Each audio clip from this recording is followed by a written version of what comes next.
Thank you, Suzanne. Before I tell you the truth about this class, on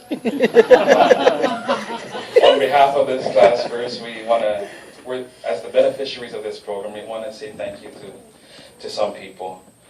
So first, let me say that we are deeply indebted to the Department of Interior's Office of Insular Affairs, and we're so thankful to be joined by Director Nick Pula here today. Thank you. And of course, Stephen, Jason, Steve and Pat, Glenn and Debbie, Brad, and everyone else who sacrificed their time for ELDP 13. This journey would not have been so meaningful without your sacrifices and taking time away from your homes to groom a group of islanders into future leaders, and then have to hope that we actually become future leaders. Thank you. In a very special way, I want to direct our attention to Steve Medlin. He's like our school principal. He is. But really, Steve was our voice of reason. He was the king of y'all. So Steve, we thank you so much for waiting for us to get selected and to get into the ELDP. We definitely would not have made it without you. We wish you the very best in the years to come. I ask our class to please rise and give a round of applause.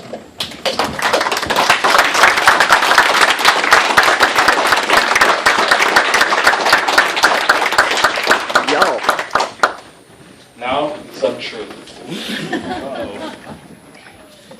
Is there a slideshow to go with that? That complicated. Well, here we are. Nearly a year after we first met in Guam for phase 1. Almost a year since we took our first and widest spread group photo, like we were scared of each other. Thankfully, the rest of our group photos look so different and speak volumes of how close we've all become and how we all share a common passion to make a difference, a defining difference. Some things have changed since then.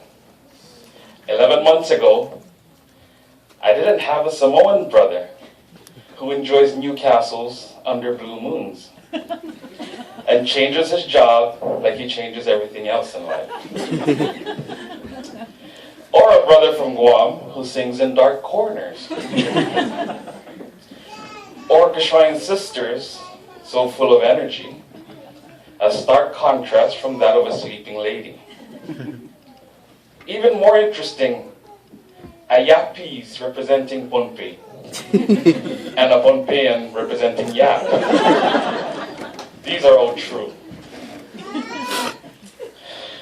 We'd be here all day if I was to go down and tell you the truth about each one of them. But what matters is I've got a whole lot of respect for each one of you. We were so blessed with so much uniqueness from the beginning. It's no surprise every session was so full of life, love, and laughter. Whatever it was, many bucket showers and a man on the balcony later. That's also true. You can ask Mark. I am convinced that we cross paths because we all want the same for our islands. Stronger, healthier, and happier communities. Quote, "There is no such thing as the status quo. You either wilt or grow." End quote. This is, in my view, the defining choice we must make as leaders. But it's not my quote. This quote, found in the great Glenn Ferruya's book, is one that we should keep close to heart to constantly remind us that as leaders, or simply as humans, we make our own choices. We choose at our own free will whether to keep growing or to simply accept things just the way they are. So many times we take life for granted. When we assume leadership positions, we often fall victim to the myth that we already know everything there is to know about leadership. Director Pula, whom I've had the pleasure to work closely with the past couple of years, said to me this morning, "What are you doing here? You're already a leader. But he's wrong. I think he was just being nice. Through ELDP, I believe we have learned that no matter how old we are, we never stop growing. We learn that leaders are not simply in a position to direct from the pulpit. Rather, we learn that our leadership skills are measured by how we grow with time, with the people around us, and most importantly, by the decision we make to either grow with change or simply stand still. My brothers and sisters of ELDP 13, stand tall, stand proud. Over the course of the past year, we have risen from the depths of our sea of doubts, and we have evolved into a new breed of Pacific Islanders. Nesians united and driven by one spirit, Lokahi. The unity or harmony in Lokahi does not mean sameness. It recognizes that we always walk different paths, desire different ends, and contend for them. More courageously, it says we can come together to work for the good, the beautiful, the needful. In more familiar terms, Glenn, we can stimulate progress and preserve the core. That core, my brethren, symbolizes our history, our roots. As Islanders, we are cognizant of the importance of our past, the principles of respect, honor, and integrity. Always remember, Mark, we will never know where we're headed unless we know where we came from. With this, I challenge each one of us to continue working together long after today. I strongly believe that we can all rise above the ties of disparity if we work collectively as a region, as united micropolians.